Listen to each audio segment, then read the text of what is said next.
Okay, now I'd like to give all of you an example of play. I've set up the board for a typical four-player scenario. Normally the board would be set up by players being dealt a set of the tiles in secret and then going around and around and ring by ring creating the map. In this case I've just picked a preset map setup out of from the Fantasy Flight Games website and set that up. I haven't completely set everything up. I did put distant suns counters here on this portion of the map so you can see what it would look like. Normally they would be on all the planets if we were using the distant sun rules. And we have the Final Frontiers counters here. I've set up a couple of the races, the L1Z1 MineNet that I'm playing, and the Sardakk Nor. This is not actually their full starting set of units. The other homeworlds, the Embers of Muad over there, and the Cyril tribes over there, I haven't set up. So typically the way the turn would, or the game would start is that someone would be determined to be speaker and by rolling dice. In this case I'm going to be speaker, so I'm going to pick my strategy card first. I'm going to look at the available strategy cards there, and I decide that I want to play the technology card this turn because it's the first turn of the game. Nobody has taken enough planets to be able to afford to buy technologies, and this way I will get one for free. So we already talked about what the technology card does for you, so it's certainly a useful card. So I'm going to pick that one, and then imagine the other players would go around clockwise from me as the speaker and select cards that they wanted to play. In this case, just for example, we'll assume that the Sardakk Nor take the assembly card because they've got a law that they want to try and get passed. And right now they hope to outvote me and get this law passed by ganging up with some of the other players, let's say. So other players would take their cards. Now we would take turns in order. In this case, since we only see two players having strategy cards, we'll assume that he's going to move first. So what he would do is place a token from his counter mix out on the board to show where he's going to move, and so I didn't actually take his pieces out, but for example he would take a command counter from his command pool here on his card, and he would play, let's say he places it here, decides to move, so he's going to move his carrier over there and a couple of ground forces. He's going to drop them on these two planets, and what would happen then is, because since we're using the distant sun counters, we would reveal what's there. This one is a horrible biological hazard thing, and I haven't actually looked it up, but it says that the first ground unit to land there is eliminated. So and then the token remains. So he's going to have to invade with more than one ground unit to successfully take that planet. So that unit dies. Over on the other planet, which you'll notice has an artifact on it, we reveal the distant sun token, and it is a peaceful annexation. Means that he just takes the world. Nothing happens. And we look and see if it's an artifact, and sure enough it is an artifact. So because it's an artifact, he would score 1 victory point, and we would move his flag over here on the victory point track. We would move his flag from the 0 to the 1. I would have a flag over here on 0 at this point, because points for artifacts are claimed immediately when the artifact is taken. Now he did capture the planet Melon, so we would give him the card for the planet Melon, and the card actually has some some flavor text on it. It says poor in natural resources but rich in exotic plant and animal life, protected as a planetary xenological garden and wildlife preserve, or life form preserve. So it gets 0 resources and 2 influence. And you can see it's green, same exact color as this beautiful green planet down here. And he gets it exhausted because it's in a state of disruption since he just took it over. Which is always the way you take planets when you conquer them. Now, he had the 3 card and he chose not to use the strategy on his turn. He just did a tactical action. I'm going to do a tactical action on my turn, so I'm going to, oh, and by the way, I didn't point out, but you'll notice I started with 3 fighters, 5 ground forces, a planetary defense unit, a space dock, which is actually on the planet, like in the new Star Trek movie, a dreadnought, a carrier, and I have these 3 leaders. I have a scientist, 148 the scientist or something like that, and A6 is a spy or an agent, and 2 RAM is a diplomat. Boy, it's amazing the cyborgs actually get a diplomat. So I might choose to take some of them with me.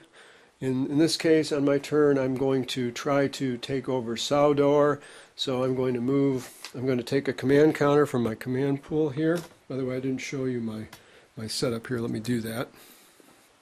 As you can see, I've got my race card here. I don't have any trade goods. I've got 2 command counters in the strategy area. I've got 3 in the fleet supply, and I've got 3 in the command pool. So the fleet supply limits how many large ships I can have in a system at a time. Right now I've got ability to have 3. Over here to the right, I've got the tech card that I took during the strategy phase this round. I've got my little cheat sheet. I've got my promissory notes. I've got my home planet. I've got my flagship, which I haven't actually built yet, but then this is a reference for me when I do build it, or if I do. Here's my trade contracts. I haven't given any trade contracts to anybody yet, so I haven't formed any trade agreements. My preliminary objective, which is kept secret, mine is I control a planet that was controlled by an enemy player this round. And after I complete this preliminary objective, I would draw another secret objective. And I have my counselors over here. And over on this side, I have my 4 starting technologies: Envirocompensator, Stasis Capsules, Cybernetics, and Hylar Assault Laser. I've got my 2 race-specific technologies here, which I have not yet done anything with. I've got my deck of other techs I can buy. I've got a couple of action cards. Normally I wouldn't actually start the game with any, but I put some on here for useful purposes for demonstrating. And I start with a couple of political cards. And in this case, I have some cards some interesting cards there that I might want. So on my turn, I'm going to take a tactical action. I'm going to place command counter here, which basically targets this system. And the one trick is that once ships are moved, or once you've activated a system like that, then the pieces that are there are basically stuck for the rest of the round on my subsequent turns. So that kind of is a way of saying I've done something in that system once, and some of the guys who are there probably moved there, and so this is to keep them from moving again. It also represents sort of my imperial focus. So I'm going to move my dreadnought there, and also I'll move this carrier, and he will bring along the 3 fighters, and he can bring along 3 ground troops. So I need to make some change here. So I'm going to bring along 3 ground troops because his maximum capacity of the transport is 6. So I left a couple of ground troops and this planetary defense weapon and my space dock at home.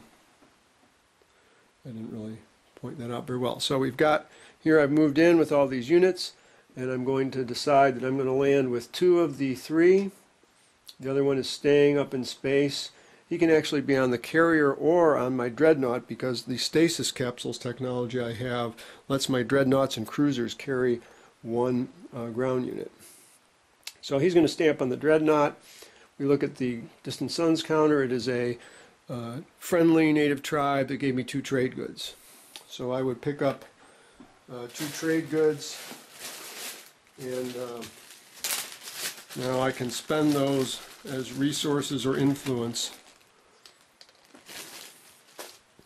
So now I had my action, then if somebody else was number 8, had picked the number 8 card, they would go next. Then it would go back to the player who got the lowest numbered card. Maybe it was the Sardok Nor, since they picked the 3, if that was the lowest card picked.